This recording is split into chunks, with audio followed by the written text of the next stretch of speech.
সবকিছু একদিন ধ্বংস হবে, মানুষের পুনরায় সৃষ্টি হবে। তো আমাদের অনেকের কাছে মনে হতে পারে যে মানুষের পুনরুত্থান এবং পুনঃসৃষ্টি অনেক কঠিন, কিন্তু আমরা যদি একটু চিন্তা করি যে মানুষের পুনরুত্থান এবং পুনঃসৃষ্টি কত সহজ, আল্লাহ নিজে যে উদাহরণগুলো দিয়েছেন সেই উদাহরণগুলোই যদি চিন্তা করি, একটা ধানের বা একটা গম এইটা যতটা মৃত, বা একটা ধানের গাছ এবং আমাদের আশেপাশে যে গাছগুলো আছে এগুলো যতটা জীবন্ত, মানুষ তার চেয়ে বেশি জীবন্ত। কেন ওরা নড়াচড়া করতে পারে না, কথা বলতে পারে না? জীবনের যতগুলো আলামত থাকে সেটা মানুষের মধ্যে বেশি আছে, গাছের মধ্যে কম আছে। তাহলে সেই তুলনায় ওই গাছে যে ফল হয়েছে, ওই ফলের যে বিচি, ওইটা যতটা মৃত, মানুষের মেরুদণ্ডের হাড় অতটা মৃত নয়। কেন? মানুষ তো ওই গাছের চেয়ে বেশি জীবিত। ওই গাছ তো নড়তেও পারে না, কথাও বলতে পারে না। তাহলে ওই গাছের যে বীজ তৈরি হচ্ছে, ধান গম চাল ডাল যেতেই হোক, ওইটা যতটা মৃত, মানুষের মেরুদণ্ডের হাড় অতটা মৃত নয়।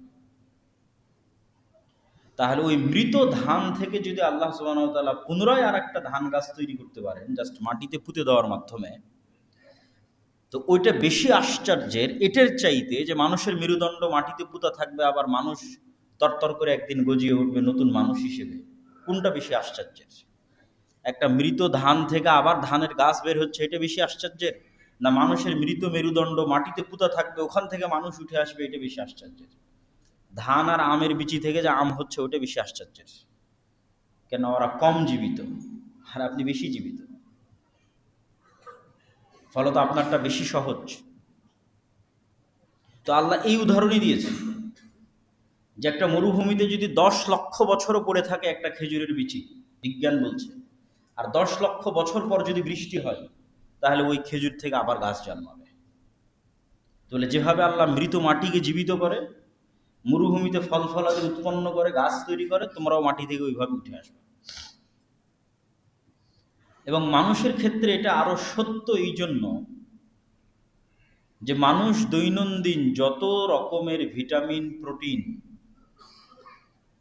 যত রকমের মিনারেলস, যা কিছু মানুষ গ্রহণ করতেছে তার শরীরের জন্য, তার সব কিছু মূলত মাটিতে তৈরি হয়। আপনি বলবেন, কই আমি তো গরুর গোস্ত থেকে ভিটামিন নিচ্ছি, এটা তো মাটিতে তৈরি হয়নি। তো গরুর গোস্ত যে ঘাস খেয়েছে, ওই ঘাস মাটিতে তৈরি হয়েছে। মাটি, সূর্য, সূর্যের আলো, মাটি এবং বাতাস, এটা ছাড়া পৃথিবীতে কোনো কিছুই সম্ভব নয়। তাহলে মাটি থেকে যে কলা গাছ তৈরি হলো, ওই কলা আমি খেলাম, ওই কলার মধ্যে যে ম্যাগনেসিয়াম আছে, ক্যালসিয়াম আছে, ওটা সে মাটি থেকে নিয়েছে।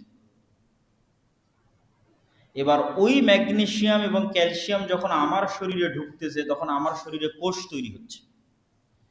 তাহলে কলার এই ম্যাগনেসিয়াম আর ক্যালসিয়াম আসলো মাটি থেকে। তাহলে যেই ম্যাগনেসিয়াম ক্যালসিয়াম আমার শরীরে ঢুকে কোষ তৈরি হচ্ছে, সেই ম্যাগনেসিয়াম ক্যালসিয়াম মাটিতে যেহেতু আছে, মাটিতে কেন কোষ তৈরি হবে না? এটার উত্তর কে দিতে পারে?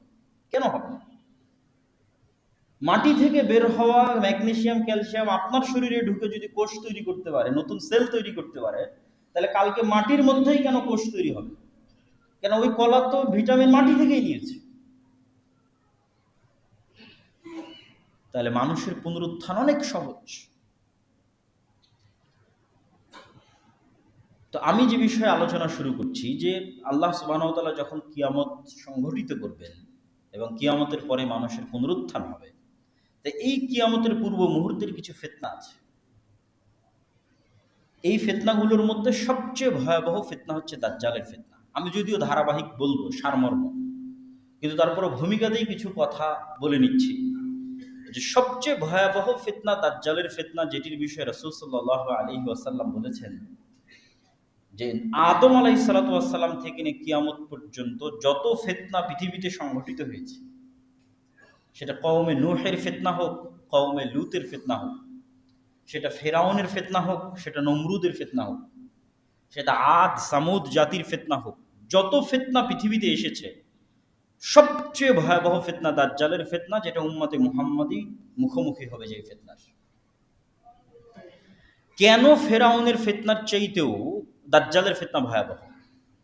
কেন নমরুদের ফিতনার চেয়েও দাজ্জালের ফিতনা ভয়াবহ? ফেরাউনের ফিতনা মোকাবেলা করেছে বানু ইসরাইল, দাজ্জালের ফিতনা মোকাবেলা করবে বানু ইসমাইল, উম্মতে মুহাম্মাদি। তাহলে কেন তাদের চাইতে দাজ্জালের ফিতনা ভয়াবহ, এটাও একটু বুঝতে হবে। কেন এই শুরুতে যে দুটো পয়েন্টে আলোচনা করেছি তার সাথে আলোচনার সম্পৃক্ততা আছে।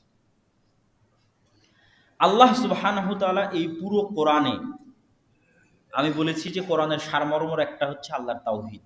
ঘুরিয়ে ফিরিয়ে আল্লাহ মানুষকে বুঝাতে থেকেছেন যে কেন আল্লাহর ইবাদত করতে হবে। অসংখ্য যুক্তি তর্ক আল্লাহ তুলে ধরেছেন পবিত্র কোরআন মাজিদে। যেমন সংক্ষিপ্ত দু একটা যুক্তি তর্ক বলি। কুরবানির আগে যে মসজিদে, আপনাদের বেরায়েদের যে মসজিদে আলোচনা করছিলাম, সেই মসজিদে বলছিলাম যে ইব্রাহিম আলাইহিস সালাম তার জাতিকে যুক্তি দিয়ে বুঝাচ্ছেন, তোমরা যে মূর্তির পূজা করো এই মূর্তি কথা বলতে পারে না, কানে শুনতে পায় না, তাহলে যে কথা বলতে পারে না, শুনতে পারে না, তার তোমরা কেন ইবাদত করো? তো এইরকম অসংখ্য যুক্তি কোরআনে আল্লাহ তুলে ধরেছে। যে আকাশ থেকে বৃষ্টি বর্ষণ করতে পারে না, যে নদী নালা খাল বিল পাহাড় তৈরি করতে পারে না, তার তোমরা কেন ইবাদত করো?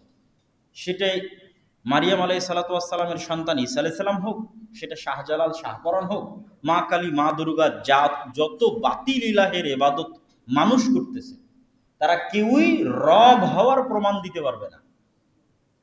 আর যে রব হওয়ার প্রমাণ দিতে পারে না সে ইবাদতের যোগ্য নয়। এই জন্য আল্লাহ সূরা ইখলাস, কুল হুয়াল্লাহু আহাদ যে সূরা, এই সূরার মধ্যে রব হওয়ার চ্যালেঞ্জ দিয়েছে যে তুমি যদি ইবাদতের যোগ্য হতে চাও, রব হওয়ার চ্যালেঞ্জ গ্রহণ করো। লাম ইয়ালিদ ওয়া লাম ইউলাদ, তুমি কি জন্ম হয়েছো কারো পেটে?